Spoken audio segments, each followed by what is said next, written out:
Come along, children. Now we're going to have a little music.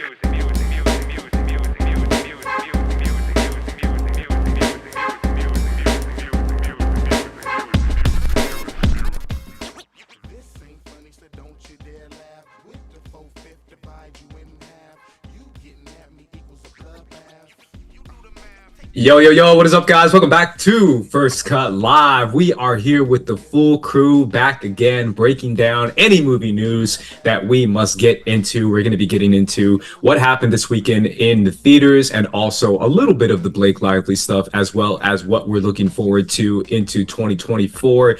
Doing that with me, I have once again the full crew, RB3 and Sabrina in the house. What is up, guys? Hello. I'm excited to break down this week's movie news with you guys because there's a lot. There is a lot, and I am excited to do that with y'all.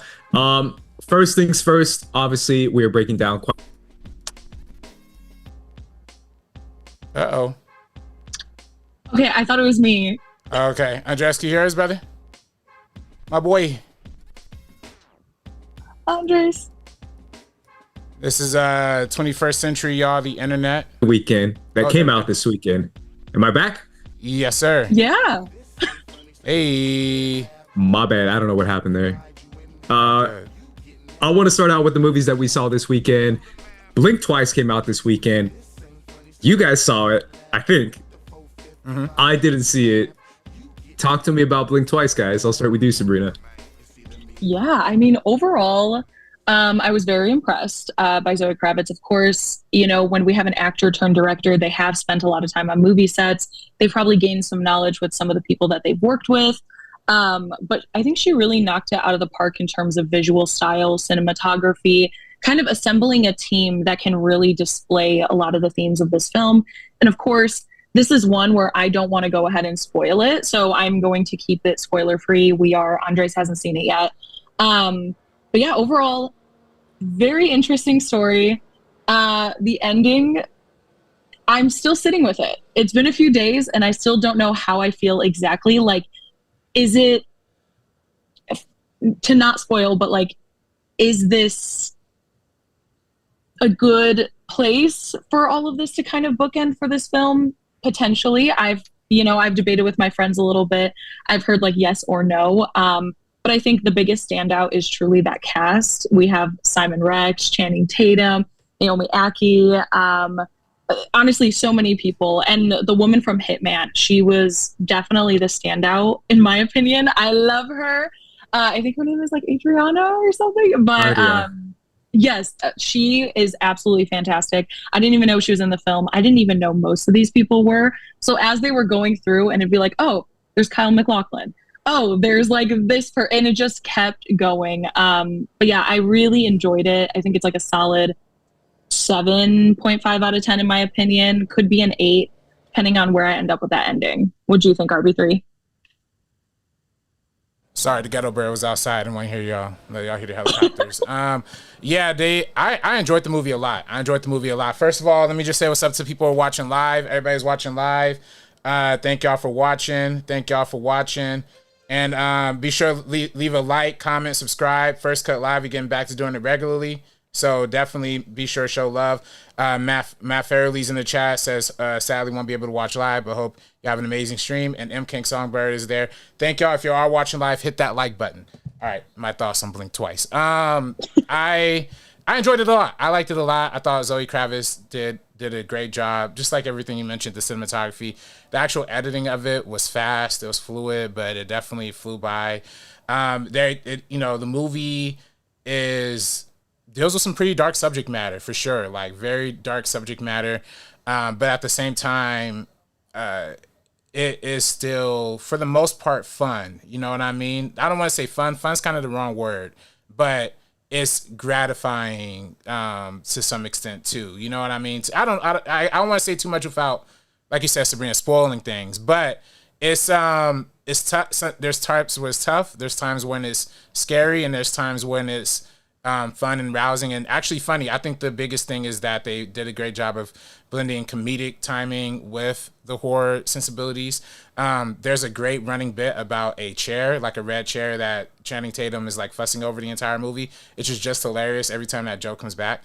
And yeah, also Channing Tatum himself is really great in this movie. I mean, totally villainous, evil, creeps and crawls under your skin. I know a lot of people, a lot of critics online, or not critics, but a lot of internet sloths, as Variety might say, have called this movie Get Out for Women. I don't know if that's a fair analogy, but I do think it is I do think the balance of comedy and horror is something that this movie did really, really well, and it executed really, really well. Regarding the ending, you're right, Sabrina. The ending is definitely a make or break kind of ending. It kind of almost is one of those endings that for some might be more profound. For some, it kind of makes you look at the movie maybe in like a lesser sensibility, maybe. For me, I don't have an opinion on it because I'm not a woman. But what I will say is that this definitely gave me a very strong appreciation for one of your favorite movies of 2020 or 2021, Promising Young Woman, right? And that movie definitely, at the time, I didn't really love the ending of that movie as much, but in retrospect, especially after watching Blink twice, I have a much more appreciation for an ending like that versus an ending like this. And I'm going to leave it at that without spoiling anything else about the plot. But that is it's very interesting. It's very interesting movie, and like you said, I enjoy it. It's like a strong, like you said, 7.5, 7. I would definitely watch it again. Yeah, sure. For a film like this that can be very uncomfortable at times, and then it's kind of jarring, but it completely works. Like, I'm not saying jarring in a bad way. It didn't take me out of the film, but it goes from being so horrifying, and it's some of the worst things that you can possibly see on screen, to then going into these really comedic moments. Like you said, even the women in the film, not just Channing Tatum, but through their horror, through them being absolutely terrified, they still find like these bits and these moments to kind of let us breathe for a second, which I think is essential for a story like this, because it's kind of a hard watch. And I know there's a lot of conversation online, and also I'll get to the Promising Young Woman bit in a second, but there's a lot of conversation online about the fact that this film had a trigger warning on socials. Before I went to go see it in the theater, there was a huge sign right when they were scanning your tickets. Yeah. Versus like a film like It Ends With Us, some people are going in, which we're going to talk about, but some people are going into it thinking it's like a rom-com, and then it cuts to all these heavy things. What I do appreciate about this marketing is that we knew already off the bat that it was going to be a thriller in this way, and it does have those very dark themes that I think it's essential, of course, for a woman to tell this story. Is Zoe Kravitz the person to do so? Maybe, because I liked it. Some of her interview, I haven't loved some of them. She talked about like loving 2 Roman Polanski movies, and them being her 2 favorite movies, which I think when you're making a movie like this, you're doing a press run like this, and then you're talking about Roman Polanski, you're kind of losing me there for a second. And I think that's something that I'm still trying to like grapple with that ending of, is this empowering? Is this just as bad? Like, what kind of situation are we in? And of course, again, very hard movie to talk about without spoiling it. And then to go back to Promising Young Woman, that type of ending that's very divisive, but definitely makes a statement, I find to be very ambitious. So I give her credit for that 100%. Yeah, it is still kind of divisive if you think about it. The Promising Young Woman. Obviously, I can't talk about Blink twice because I haven't seen it. I kind of separated myself from the movie a little bit because, again, I haven't seen it. It was today o'clock that I found out that Channing Tatum and Zoe Kravitz I didn't know were that a couple. Yeah. I literally found out. So I haven't seen the movie, but I've seen a lot of the press, obviously because it keeps going viral on film Twitter and stuff. But the fact that they're a couple, I was like, what? When did this happen? Right. And to think she's like directing him to be like the most like horrible, like kind of terrible person, like, and she's just directing him to do that. And it's very interesting. Like, But Channing Tatum is, of course, playing it suave. He's playing it cool. It's a lot of layers to this movie that I thought was great. Christian Slater, I thought was hilarious, and also I'm also just happy to see Christian Slater and things.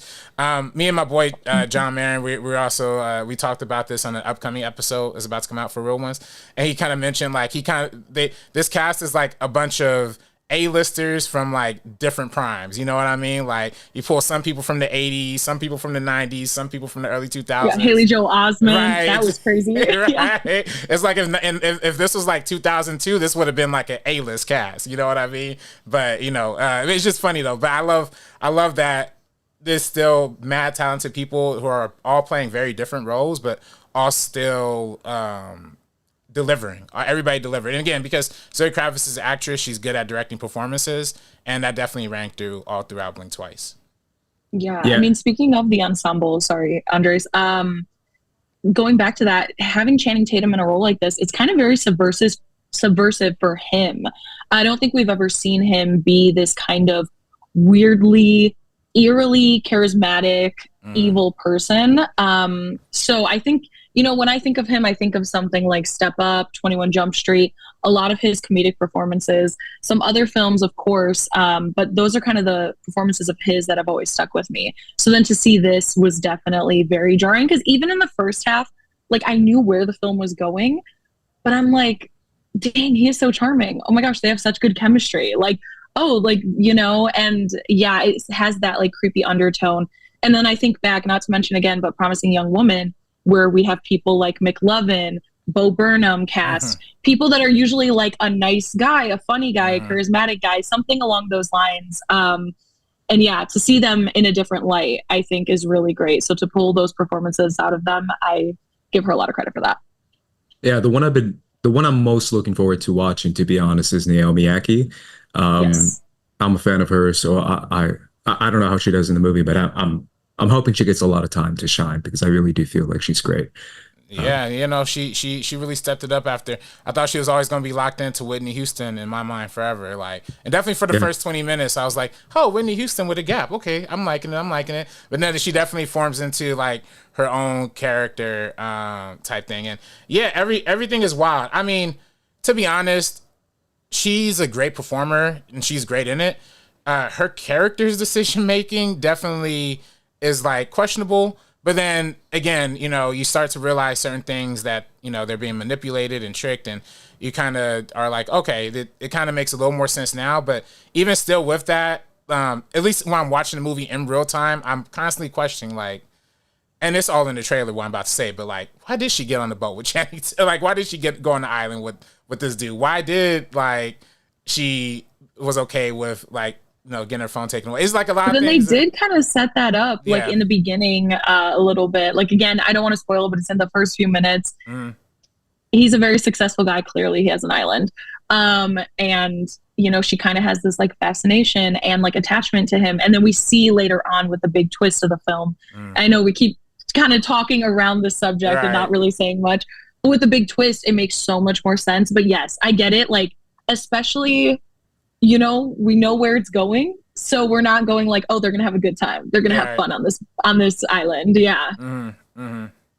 The other film that came out this weekend, my goodness, my God, The Crow came out this weekend.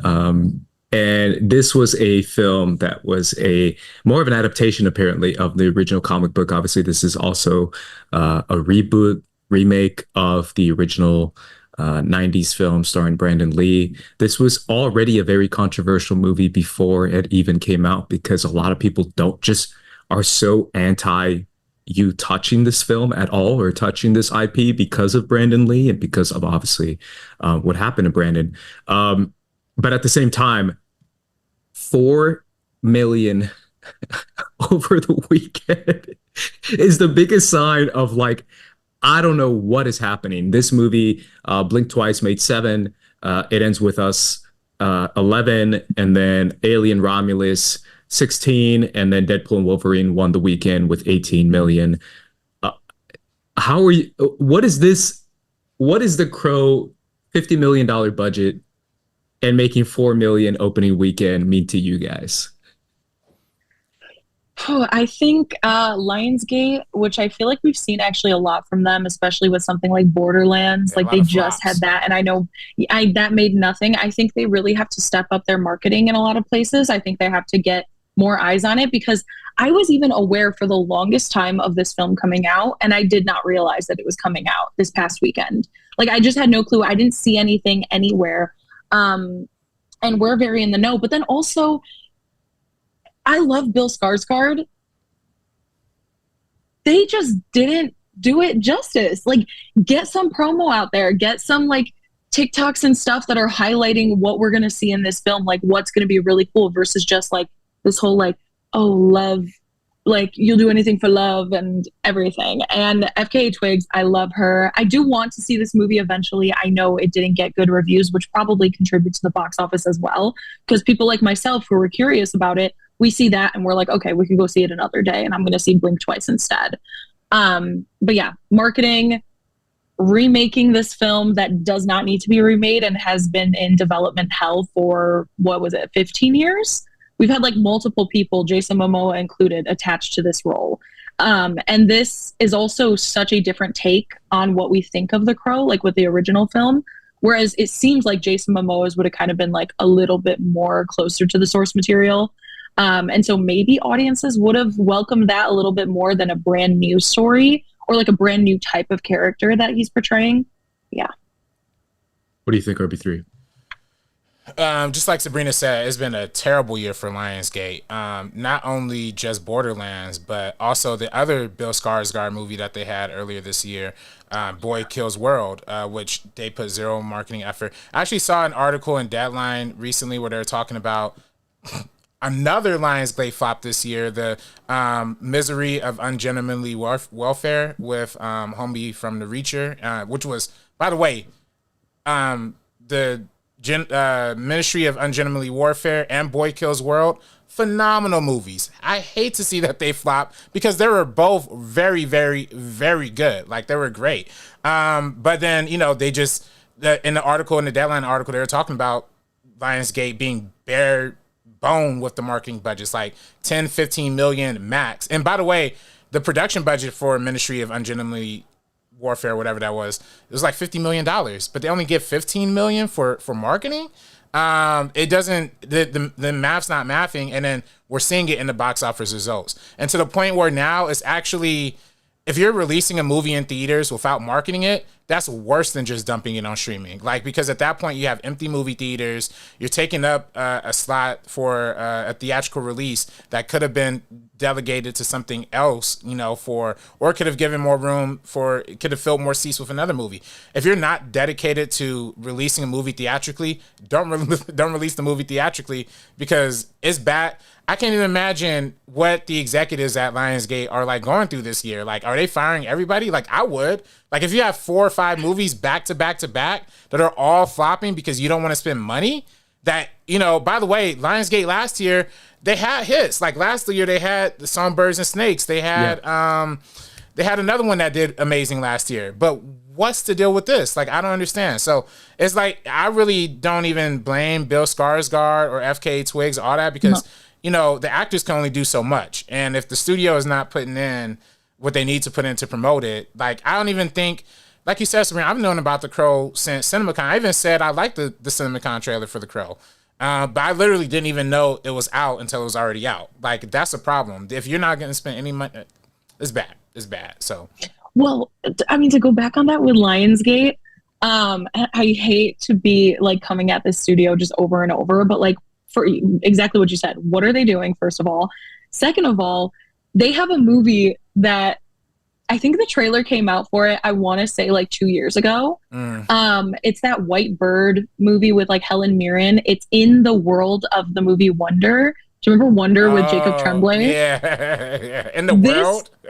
In the world. Okay, hear me out. I'll run it down really quick. So the bully from Wonder, I believe he's like kicked out of school, or he had to move to a different school, whatever.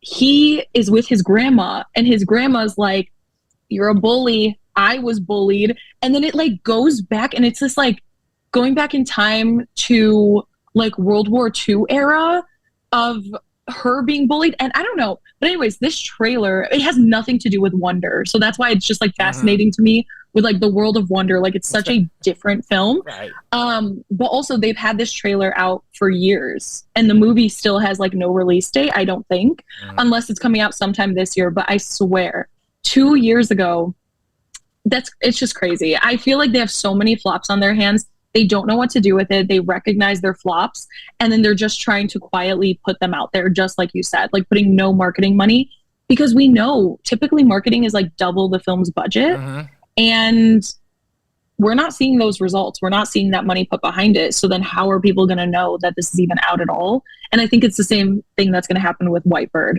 Calling it right now. Yeah, it's very weird. Obviously, Lionsgate has always been kind of just like trying to be on a balancing beam for the past, I think personally, like decade. Hunger Games has always been their saving grace and always been kind of their, I don't know. And then they're John like, Wick. And John Wick. That's what it was. That was the one, yeah. Yeah, last year it was John Wick 4 and it was Hunger Games, and they had a great year. You know what I mean? Those two films have always been their like foundation that they're just trying desperately to hold on to during the hurricane. They're just like, we can't blow away if we hold on to it. And that's why they keep trying to like, you know, spin off, you know, kind of films. Same thing with Twilight, honestly, because they have Twilight 2 and they're doing like the animated, I think it's a series, stuff like that. It's like they're really just holding on to these like franchises that are successful, and then it feels like everything else is falling to the wayside. Well, even Twilight, I'm not going to give them credit for, because that was Summit, and then they bought Summit. You know, they bought Summit Entertainment in 2013, but it was like right when the Twilight films were wrapping up. So I'm not even giving them I'm not giving them credit. Oh for no, not the other stuff, but what they're trying to do now with Twilight moving forward. Oh yes, yes, absolutely. IP. Yes. IP, yeah. By the way, this is not getting any better for Lionsgate. I'm sorry for any Lionsgate employee or executive that's out there listening to this, but I got to keep it real. The upcoming movies that they got for the rest of this year, you wouldn't believe it. 1992. I don't know if y'all saw that terrible trailer. Unfortunately, the last performance with Ray Liotta. But you know, it's also unfortunately stars the only rapper with CTE, Tyrese. And then they got they got the Killer's Game, another one with, I believe, Bill Skarsgård. Do we not like Tyrese? I'm sorry to interrupt. What did Tyrese do? Nah, he's just a goofy. He's just goofy. He's going. You know what I mean? He's been going through it for the past like, I don't know, 6 years. Yeah. Decade. Yeah. Right. If you're still he's just going through it. Yeah. I was just there. I love him in Fast and Furious, but all right. Yeah, he's been. He talks a lot. He's a funny fellow. The Killer's Game, haven't heard of it. Never Let Go, Halle Berry. But then unfortunately, Megalopolis, they're also releasing. Oh yeah. They got in hot water for that. Remember that? Oh my God, yeah. Speaking of Lionsgate marketing, they released that trailer with fake movie quotes from like reputable critics from way back when. So people like Pauline Kael, like people like that, and they like AI'd it. So these people had never actually even said these things, which is absolutely nuts. Because I feel like you could have easily found some bad review out there if you really wanted to credit somebody with a bad review. Yeah, they could have found, it's like there's 3 levels of laziness. They could have found an actual bad review. They could have made up a fake quote themselves, like without AI, like, and not attribute it to a real person. Right. Just could have been something random. But then they not only took the fake critic, they also AI'd a quote from a fake critic. Really? Like, nah. So, it's all bad. This is just one example of what I feel we're going to see in the next 10 years with the use of AI.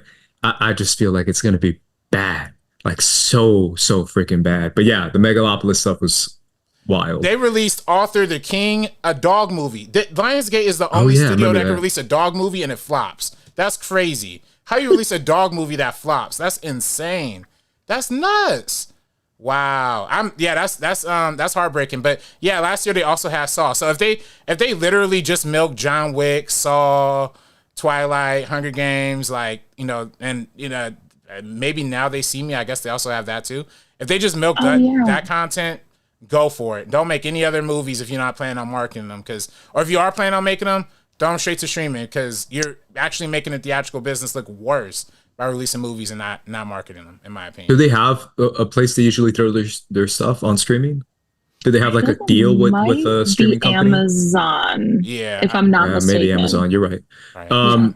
I feel like there's so many layers. Obviously, you guys are hitting the nail on the head when it comes to the marketing, but I also feel like there's layers of like genre and like oversaturation of certain genres. Also, layers of IPs where I don't know, man. If you cut this budget in half and called it Birdman, and you know what I'm saying? Like, it doesn't have to be The Crow. I feel like maybe even like it would have probably got the same views and it would have cost less money and it just would have been a little bit easier to make, in my opinion. You would have been people would have been a little bit less judgmental to see the film, and also the idea of action films, super like masculine, like unkillable machine action films like John Wick style, versus like the movies that beat him, like Zoe Kravitz directed, horror comedy movie and this weird Blake Lively movie, like two like low-key kind of like female skewing films.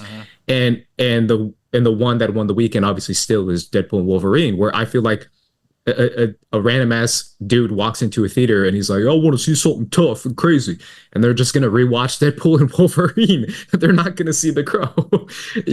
I just feel like it is this kind of oversaturation of the market and overinflated budget only to make it something that is going to bomb anyway. And this is a bomb. Like, make no mistake, that's a bomb. Like, I know a lot of people can argue as far as like over 100 million, what counts as a bomb, but this is definitely a bomb. And I also feel like this is, I don't want to say nail in the coffin because there's no such thing in Hollywood, but it is definitely like a broken kneecap for the director, because homie. Who directed it?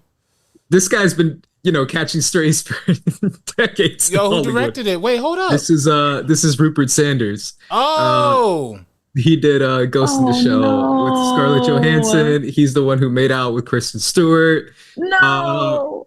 When they were dating Robert Pattinson. I don't think he could ever let that down. I'm sorry. Because right after that, she was like, I'm done with dudes.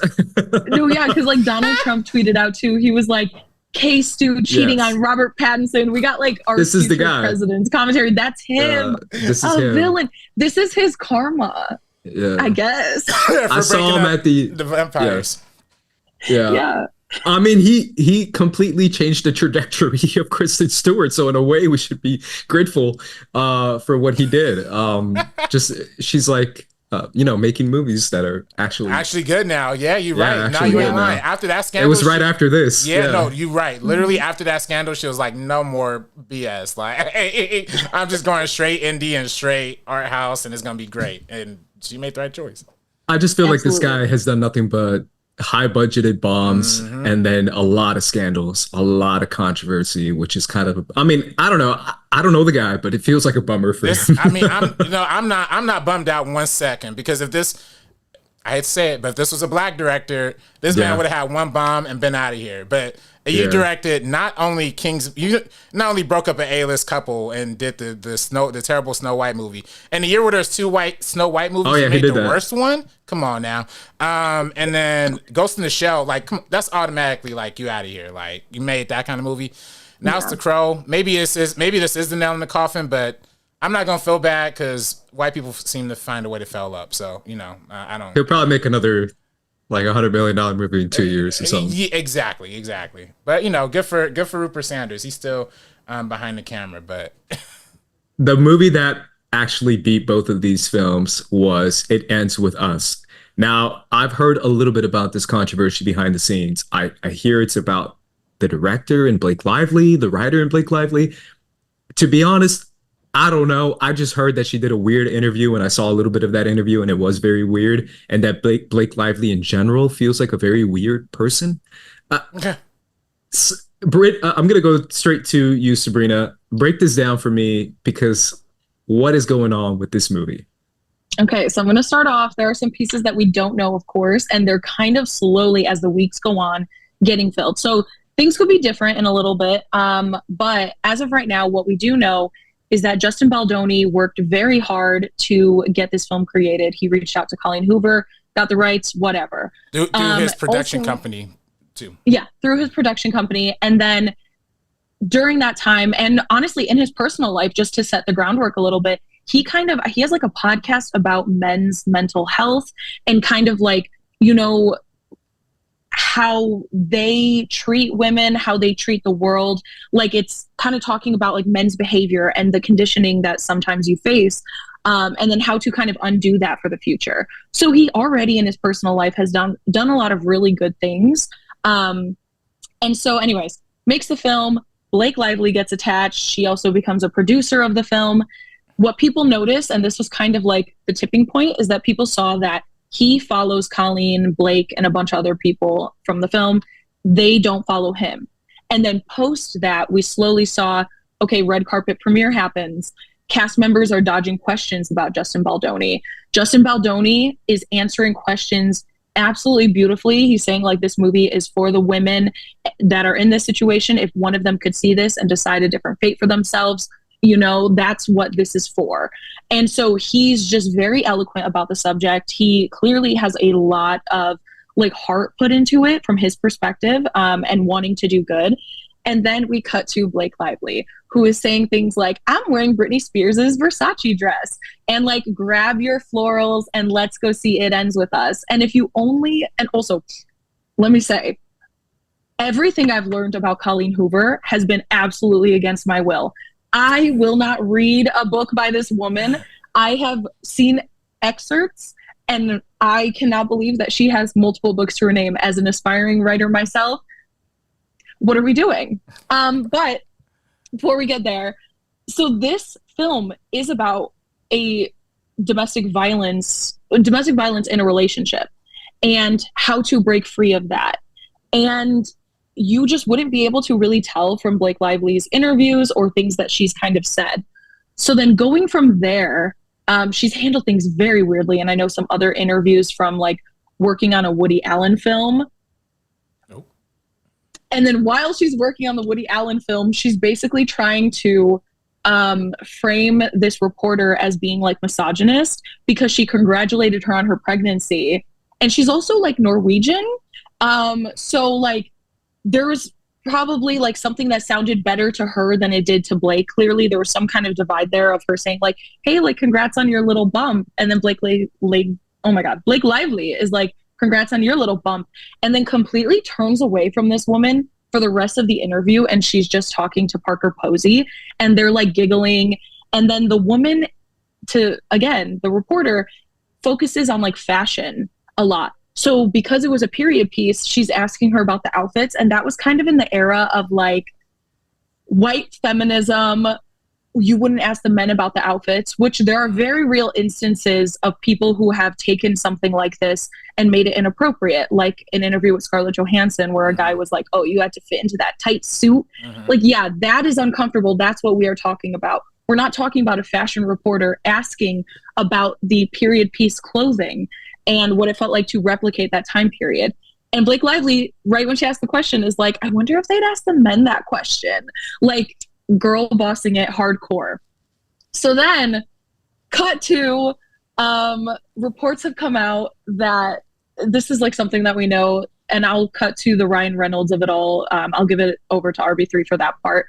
But yeah, so now she was saying that Justin Baldoni fat shamed her because he has a messed up back.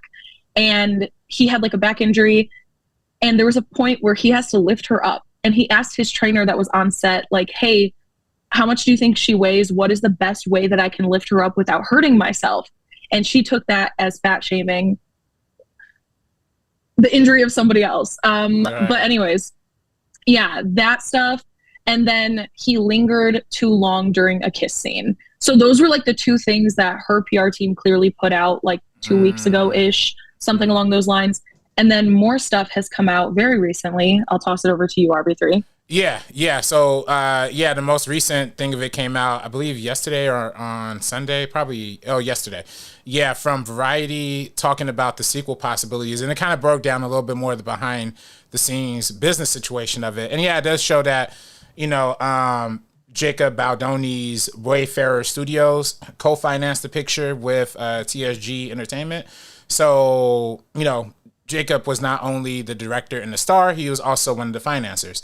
I'm gonna come back to that in a second. But what came out in the Variety article, by the way, the Variety article is a little, I don't know who wrote this article, but I don't know whose side Variety's taken, but they're using a lot of like almost comedic terms like, oh yeah, like internet sloths detected that they didn't show up together at the premiere, or they're like Twitter detectives said this. I'm like, what? Why'd y'all write that? Like, where'd that tone come from, Variety? But so yeah, they basically broke down how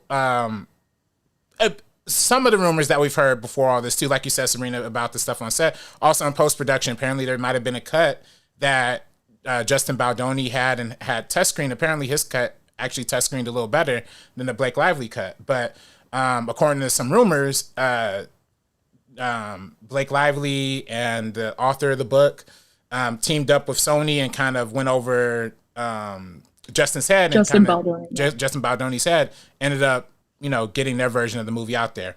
So it's led to some real feuds. And the Ryan Reynolds part of it, like that Variety article mentioned, apparently in one interview, Blake Lively said that she did, Ryan Reynolds actually helped rewrite a scene or write a scene that was in the script. And Justin Baldoni apparently had no idea. He thought Blake Lively had just improv the scene. He didn't learn about it until after he heard that interview situation. But the key part of it is that the movie started filming May 5th, which was 3 days after the writer's strike started. I believe May 1st or something. They started filming right after the writer's strike. So if he wrote that scene, did he write it during the strike? Did he? He's technically a writer. He's in the Writers Guild because he wrote Deadpool 2, Deadpool and Wolverine. Is he a scab? Now, according to the Variety article, Ryan Reynolds' people saying that he wrote that scene in April 2023, not May of 2023. Seems a little convenient if you ask me. The part of it that I want to, that I definitely was reading this story and just empathizing with is just the rampage of, I don't want to say rampage of ego, but whatever ego situation got in between Blake Lively and Justin is very real. I've been on the side of it in Hollywood where, you have somebody who you work with and who you love and admire and respect. But Hollywood is tough. Being on set is tough. Directing and performing and all that stuff is also very tough. So sometimes there leads to things. There's leads to like creative rifts, especially when somebody's a writer versus somebody being a director versus somebody being an actor. And with Justin being an actor, a writer, and also one of the co-financers, it kind of makes the decision. It kind of makes like, who's the real author or who really takes authorship of this movie per se. Who really has that.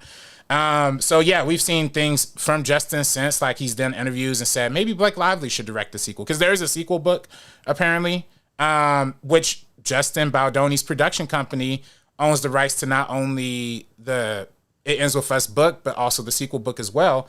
So, and it's not like a license, it's not like an option. Like no, they own the film rights. So like if Justin's company wants to make a second movie, that's all on them, unless Sony just writes them a big check or something like that. But, the fact that Blake Lively and the author kind of went over his head, the fact that they don't follow him on Instagram, the fact that it leads to an actual rift, that's the one thing is like, I don't like that. I don't like that if those two people or individuals have a rift, I don't like that the whole cast ends up, and the author ends up unfollowing too, unless, I don't know the situation. Maybe Justin Baldoni's, a lame dude. Maybe he just did something really, really wrong and we just really, really have no idea. I just feel like at this point, with how long this has been going, I feel like we would have heard it by now if there was something like legitimately serious, because I'm also thinking about, and like, I hate to do this, sorry to all the Swifties out there, but Blake Lively is best friends with Taylor Swift. And Taylor Swift is kind of known to be like a power-hungry mean girl. And she will easily alienate you. You want to be on her good side. If you're not, you're kind of off to the side. We saw what she did with Olivia Rodrigo, and that was extremely disappointing. And so I feel like she's kind of taking a page out of Taylor Swift's book, where like someone like Jenny Slate, who was clearly on like Blake Lively's side. And I really like Jenny Slate, by the way, but it's much easier to kind of be with like Hollywood's golden couple, Ryan Reynolds and Blake Lively, than it would be to be on the side of Justin Baldoni. Oh, this is a director. Also, what is he like? What credits are to his name? Like, what really has he done? Right. And coming off of Deadpool and Wolverine, also, I mean, as we said, it's still number one at the box office, and it's been a minute. So it kind of gives me those vibes because I know she promoted her hair care line. She promoted her alcohol line as well, using It Ends With Us, which again is about domestic violence. She named like a cocktail after the character that Justin Baldoni plays, the abuser. And there was like when you go to a premiere, you go to an event and they have the cocktail menus with like little cutesy names. There was one with like Ryle, the character's name. And it was like a play on his name as a cocktail, which I think is super inappropriate. And I think her interviews, because this is what we can speak of course, is like what we have seen. Yeah.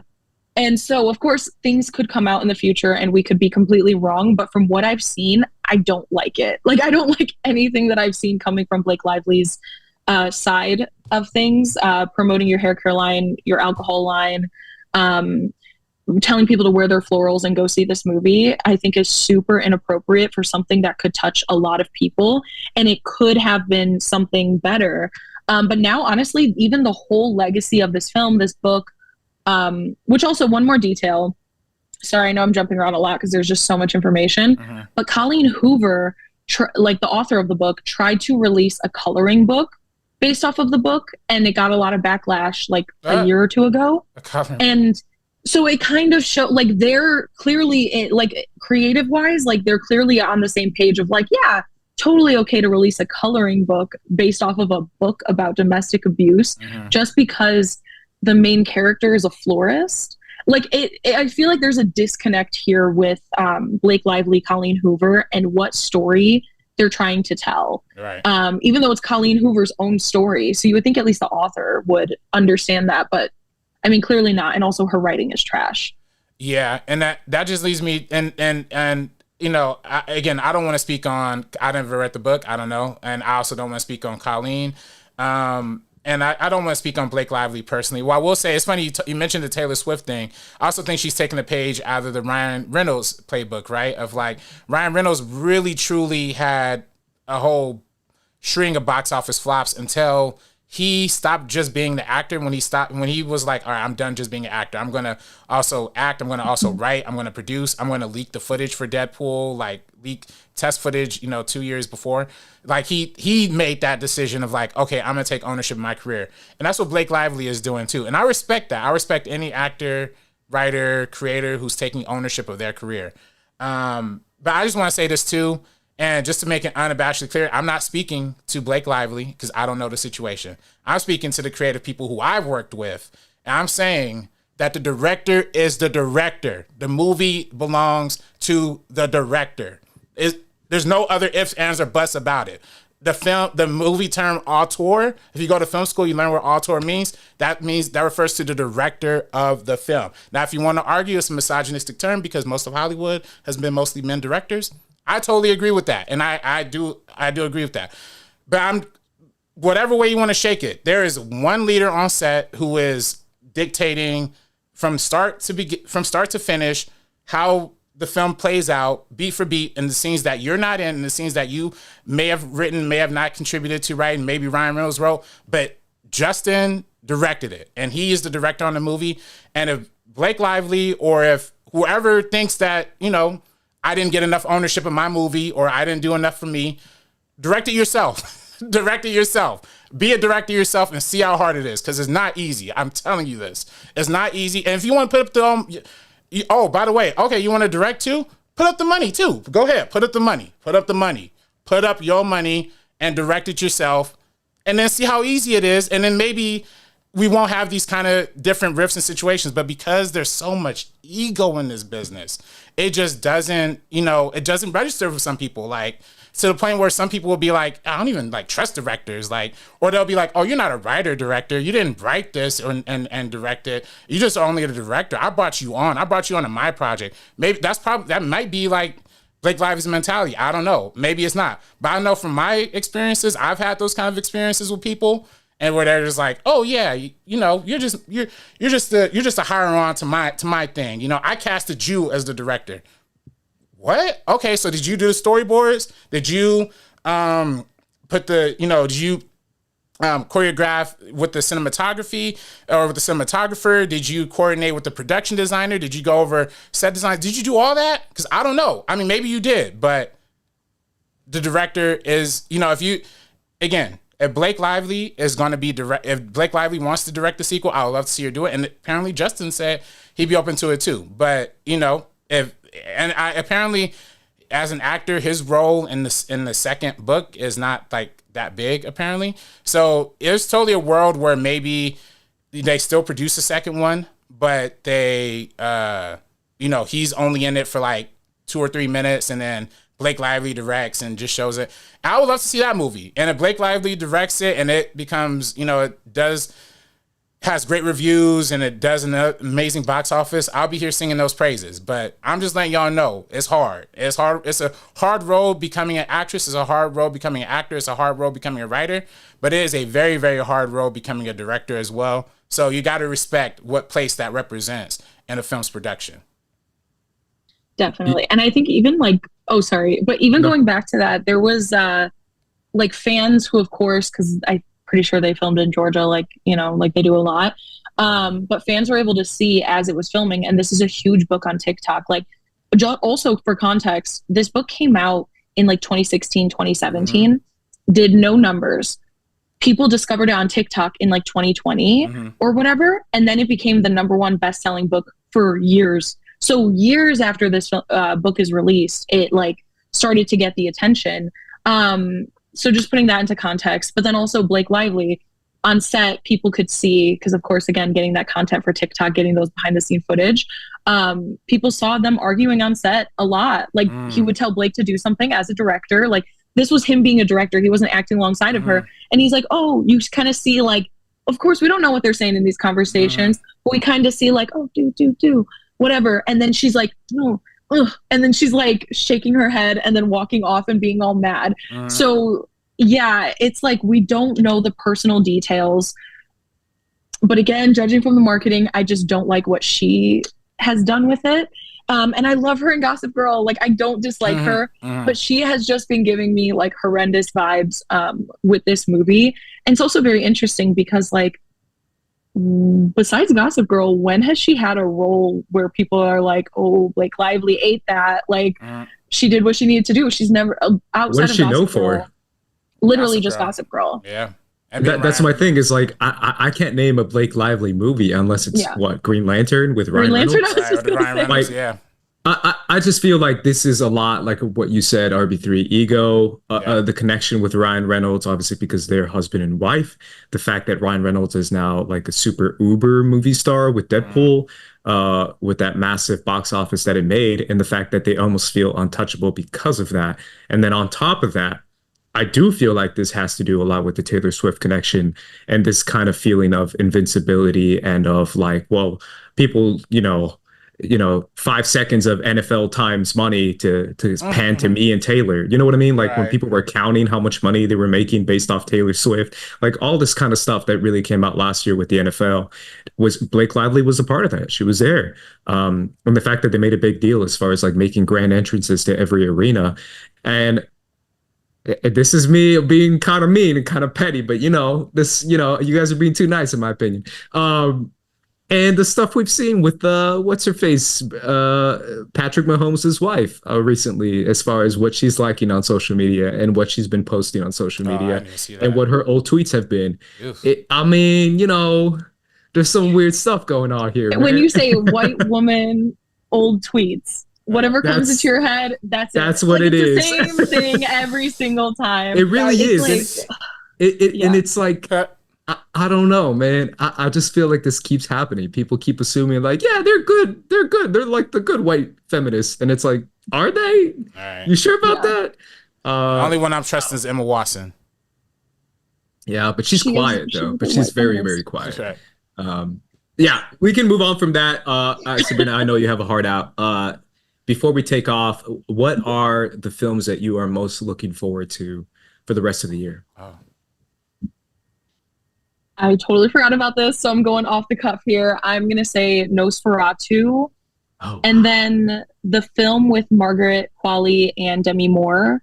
I forget what that one's called. Let me see. Is it the one that has the trailer out right now? Yes, but I haven't watched it. I think it has a trailer out, but I haven't. Oh, The Substance. That's what that one's called. So The Substance, Nosferatu. Gosh, I think those are my top two. I'm excited to see Megalopolis because I think it's going to be absolutely ridiculous. So I will be having the AMC themed drink, whatever they have available for me. I don't care if it's like a Long Island iced tea. I'll down some of those. I'll watch it for Adam Driver and Adam Driver only, basically. And yeah. Yeah, those are all great. RB3, what are you looking forward to? And if Sabrina, I don't know if you have to take off right now or if I'm you can good. wait. Okay. Sonic 3, Mufasa, and No. Sonic 3. and Kraven the Hunter. There we go. Oh man. See, that's my thing, man. I also looked up RB3 upcoming what? movies, and that's all I saw too. All I saw was like Sonic 3 and Right, Sonic 3. Mufasa? Yeah, Mufasa. The one that you guys keep Kraven. forgetting and that you can't forget. You just can't. This is something you guys are sleeping on, bro. Y'all are sleeping. Gladiator 2. Yeah, no, that was a legit. No, I was gonna say like for real Gladiator 2, but you know. Yes. You know what? I'm looking forward to it, but I also know Ridley Scott, and he's so 50-50. And that trailer definitely, I love it. I love seeing Denzel in it. It's giving hard Napoleon vibes, hard Napoleon vibes. Which Napoleon was fun in a lot of scenes, but it was just so long. It was too long. I just hope that we don't see a 3-hour, 30-minute Gladiator 2. That's my only hesitation. Ooh. I just realized I left another one. Gladiator 2, 100%. I have faith in this one. I want to say I have faith in Ridley Scott. I think he's going to cook here. I think Denzel with the hoop, with the laugh, Paul Mescal, sweaty, bloody. I think I will just have to give it a 10 out of 10. And yes, of course. I mean, he's everywhere. Right. So like, it's not, how often do we see Paul in like a big blockbuster film? I think that's what I'm really excited to see. Like, a different side to him, because a lot of the times he does play like a little sweet, quiet, sad boy. So I want him to just like, go out there, like go for it. I believe, I'm saying it now. I believe in Ridley Scott. That hashtag I believe in Ridley Scott. Put that on a pin. Like I believe in Harvey Dent. I think he's gonna cook. Straight up Chef Curry with the shot. Gold medal, just absolutely go nuts. Shoot a bunch of half-court shots with this movie. I think he's going to go back to his roots. I think he's going to make it super duper simple and not complex in any way, and make it a strong, efficient, compelling gladiator movie. And I think all the performances are going to be awesome, and I think they're all going to go just all out in this movie. And I really do feel like it could even be like a fun Oscar movie. I was thinking about this the other day. I was like, what if it cooks so hard? Oh, absolutely. That Paul and Pedro are like in the best acting performances. Yeah. I mean, like, Paul's already been nominated. Yeah, that wouldn't surprise me at all if both Paul and Pedro are nominated for something, and or if the film is nominated for something. It could be that cool. Yeah. I'm trusting in Ridley Scott. I just rewatched all the Alien movies. And I'm living up high off my Prometheus and Covenant love. Shout out Prometheus and Covenant. Those movies go hard. They still go hard. The haters can screw off, because I think Ridley Scott is just a weird mastermind, just like the weirdest shit in these movies. And for some reason, it works for me. And I think he's gonna cook with it. But we have a super chat, man. Yeah. If you want to read it off. Yeah, Wiley. Shout out Wiley. Thoughts on Oasis coming back, and which artist would you like to make a comeback album? One Direction to me would be fire. I gotta be honest. I just know one Oasis song, and that's Wonderwall. Yeah, same. Yeah. Have you guys not seen the Ashton Kutcher classic Butterfly Effect? Because the ending scene. Well, first of all, I haven't seen the movie since I was a child, but when I was a child, I really liked it. So I can't attest to its quality as an adult. I'm very excited. I was actually looking to see when they're going to release US dates. I will 100% be there. I'll travel if I have to. I love them. There's a lot of history there between these two brothers. They're both absolutely ridiculous. They've been fighting for 15 years. They've been talking trash to the public about each other for so many years that I don't even know if they're actually going to be able to make it through this world tour that they're talking about. Like, that's how strong these personalities are. So it's iconic. I have to be there. Hopefully something, yeah. What's a band that you would want to see come back together, Sabrina? I think that's the follow-up. Wiley said One Direction. I would say One Direction, but without Liam. What did Liam do? One. Didn't he like kick a Liam's girl just out? Annoying. Right? Like, yeah, he's just like annoying as hell. Like he's been on like podcasts, like those male alpha podcasts talking about his time in One Direction. Like he's like that type of guy versus everybody else seems like very sweet and down to earth, especially Zayn, Niall. Like they're all just wholesome. So One Direction without Liam, unless he turns his stuff around real quick. Gosh, I'll have to think on that. But also another film that I'm really looking forward to is Honora, the Sean Baker film with Mikey Madison. Oh, yeah. I know that one, the Palme d'Or, right? Yeah. Yeah. That looks very intense. excited for that one. Yeah. That kind of echoes my. I don't think I named mine besides Gladiator. Yeah. I guess I could quickly name a few that I was looking forward to. The one that I keep thinking of was it's the Latina Superfest with Zoe Saldana. Yes, and Selena Gomez. I forget the name of it, but it won a recent award. I forget what award it was. Emilia Perez is the name of the film, and this is Cannes. It was premiered at Cannes, and it won a recent award with Zoe Saldana. I saw a little bit of the trailer. I saw a little bit of the vibes that it was going with, and it seems insane and just really creative and fun. So that's the one I'm picking for most anticipated. Yeah. That's what I find. Sorry, what are you gonna say? Oh no, you go first. I was just gonna say I found out my band besides One Direction, Destiny's Child. Oh, that was good. You took that's mine. Good. Yeah. Oh, that was mine. Yours? Really? Was it? Oh, that's funny. Oh, I'm so sorry. Well, I'll think of another one. Yeah. So, and then for me, I personally would say bands that make a comeback. I was not really a band, but the group, the Fugees. They're all still alive, so that would be great. And if the Fugees, with Lauryn Hill, Wyclef Jean. Oh yeah. Right. Yeah. The song that Gina Rodriguez famously quoted in her viral video. And then also, not to mention, but if somehow I could bring one of the members back to life, I'll bring Takeoff back to life and put the Migos back together one last time. You don't know how many college memories I had turning up to the Migos. Yeah, me too, man. Yeah. And then RP. I know you're going to answer the question to Andres. I just want to shout out MK Songbird for his comment as well. Have any of y'all seen Strange Darling? Definitely worth checking out in theaters. That's actually one of my most anticipated because I'm still going to see it soon coming out too. But yeah. Same. Yeah, I don't know. It's a tough question. I feel like I would have to pick like a Destiny's Child was just like an easy one for me to just pick off the top of my head. But probably some sort of like hip hop group or hip hop connection that I'm not thinking of right now. But I'll keep thinking about it eventually. So no, we'll manifest the Destiny's Child reunion now. Right, Andres, you and I. Which is funny because they still perform a lot together. Like they'll come out at award shows all the time together, and like anytime there's there's an opportunity for like all three of them to show up, they'll show up. But they definitely not making the music at the same time. This is definitely Beyonce and then Off to the Moon. But yeah, Spice Girls. Wiley also says Spice Girls, so maybe. Absolutely. Yeah. This is the time for them to come back too, like Y2K resurgence. I don't know. You could say Outkast Undressed. That's a group technically. Oh yeah, Outkast is a great one. Yeah. I feel like Andre's like doing his own thing though. Yeah, he's playing flutes. You know what I mean? He's living a good life. He's living the really, really good life. I feel like that's a good one for sure. I feel like there wasn't. It's like a forgotten era RB3 as far as like hip hop groups, right? Yeah, there's not too many. No, like I remember the massive Eminem one. Like from, like, D12, D12, yeah, DX. Yeah, that was all bad. Yeah, something like that. And then he had another group that was really bad too, but let's not even talk about that. Yeah, Eminem is trash.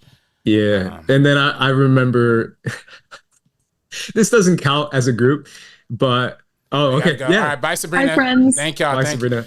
All right. Have a good night, y'all. Thank you. Bye. This is going to be fun. All right. Now, let me just figure this out. So the camera is going to be a little janky for a second, y'all. I'm going to fix this live on screen. So give us 1 second. But yeah, so anyway, what were you saying, Andres? I was saying back when they were coming out, back when it was cool, I remember Good Music. You remember Good Music? Oh, yeah. Yeah, all the time. Yeah, absolutely. That was Cudi, Common, Kanye, Pusha.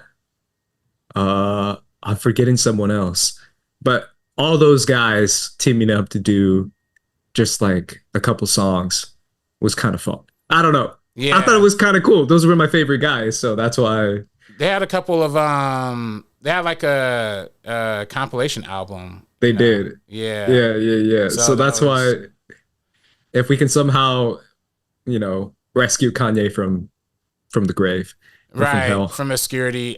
He's performing in South Korea, so he's looking good though, I heard. Yeah. I heard the opposite, but oh, yeah, I don't know.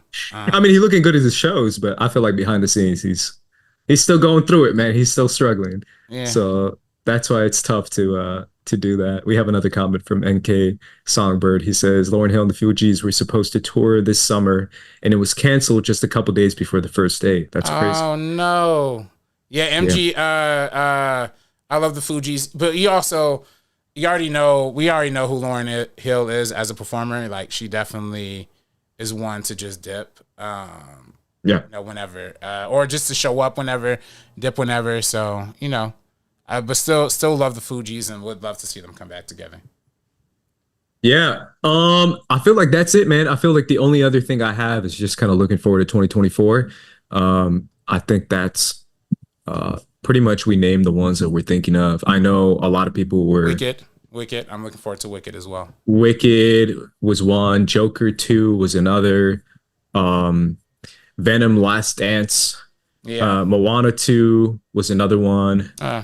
Lord of the Rings anime.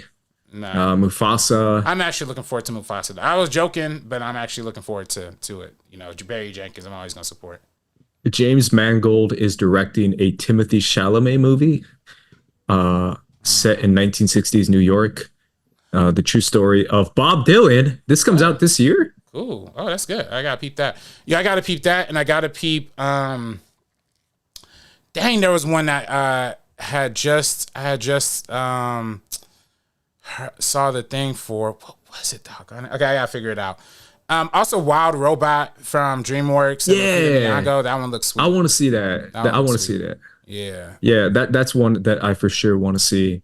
And that looks really, really good. There's also obviously a lot of festival films that I'm really looking forward to that I probably have to research a little bit more, but that I definitely want to see. I know Sabrina named the one that I was also looking forward to, which is Anora. Obviously, Sean Baker is always going to go hard in pretty much everything he does. So, yeah, man. I mean, fingers crossed 2024 is going to be a good year for the rest of the film world, because I do feel like we've had a couple disappointing moments this year. I don't know if you feel the same way, but I don't know. Yeah. Early in the year, but I also feel like a couple of weeks ago, man, with Deadpool Wolverine, I just can't let this go. I just can't let it go. Yeah. Oh, man. Oh, gosh. How can I forget? I'm very, very, very much looking forward to Joker 2. I think Joker 2 is going to be dope. And, I didn't love the first trailer for it. The first trailer that they showed at CinemaCon and they premiered that weekend. I didn't love it. But the second trailer that they just put out before Deadpool and Wolverine, that was fire. That got me sold. I don't know why, but I feel like they are leaning into the singing thing more, and it's going to be really, really dope. So I'm excited for that. Yeah, for sure. All righty, guys. Thank you so much for joining First Cut Live this week. We appreciate you hopping on with us. What's up? Sorry, one more quick question since we're here. Or just a couple quick comments. Wiley said, yes, Wicked most anticipated. Calm Down Rich said, thoughts on the La Bamba reboot. For one, the fact that they are calling this movie a La Bamba reboot. What do you mean? It is based off of a real person. It is a biography. Why do you mean a reboot? Like, can't you just say we're making another story about the life of... Wait, hold up. Who's La Bamba about, man? Let me see. La Bamba is a 1987 American biographical drama. It follows the short-lived music career of American Chicano rock star Richie Valdez. Yeah. So, how are you doing a reboot to this movie? Like, how do you make a reboot to a biography? Why? It's the first time I heard of it. I don't get it. That's just like how and my boy John Mayer, I'm saying stuff. We recorded this podcast earlier, so it's a little bit of like time in my mind. We did it earlier, so we talked earlier, but it's gonna come out later for y'all. But when you see the episode, he's gonna make this point too. But that's like saying Malcolm X is like they're doing a reboot to Malcolm X. Like what? Yeah, like, how are you doing a reboot to Malcolm X? How are you remaking Malcolm X? You just if Malcolm X movie. That's true, but at the same time, if they do make another Malcolm X movie, damn, bro, like it's almost like. It's always going to be compared. It's always going to be compared. Yeah, that's what I mean. Yeah, to the previous one. So yeah, I guess in that very technical sense, yeah, it will be hard to compare to the 1987 biography. But I just still don't even know why you call it a reboot. Why don't you just call it? We're making another biography about this guy Richie Valdez. Yeah, there's also another comment from MK. He says. I had it pulled up right here. My bad. Still hoping McCone's Blair's The Toxic Avenger gets picked up for distribution. Yeah, again, I haven't heard anything about that. Mm-hmm. So, yeah. Any other thoughts, RB3? That's it. Alrighty, guys. Appreciate your time so much. Remember, we are doing this on a weekly basis now. So keep Wednesdays in mind, keep Wednesdays in your heart and in your head, because we are doing First Cut Live back every week on Wednesdays. We are also doing Sabak the Block right after this, so make sure you guys tune into Sabak the Block. We would greatly appreciate it, because people need to talk about Star Wars. There has to be someone on the internet talking about Star Wars, and not in a crazy negative way. So join us for Sabak the Block in a little bit. Either way, guys, for the First Cut Live crew, RB3, where can everyone find you? You'll find me on Twitter and Instagram at DirectorRB3. You can find me at Squad Leader Ace. Either way, guys, First Cut Live, we're going to be peacing out, so peace, deuces.